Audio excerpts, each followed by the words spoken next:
अरे ओढ़नी ओढ़नी, अरे ओढ़नी ओढ़नी। अरे अरे कहाँ से अवतारू हो? हई दागी कैसन बा? अरे अरे धर सरे धर धर धर।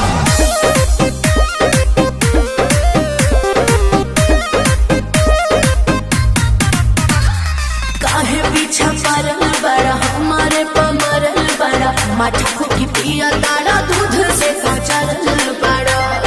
क्या हो? ऐसा नहीं है तो के कर जगवलू हा भगिया गोरी, पुतवलू हा अगिया गोरी। तो हरी हरी ओढ़नी तो हर छूटल कवन बगिया ए गोरी।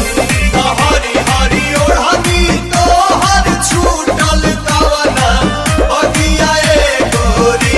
अरे काहे बताई। नमस्कार दोस्तों, कैसी है आप सब। वीडियो पसंद आए तो लाइक कर देना, सब्सक्राइब कर देना, कमेंट कर देना। और आप सभी को लिए नया नया वीडियो लेकर आएंगी। देखती है आगे की वीडियो, आप सब देखिए।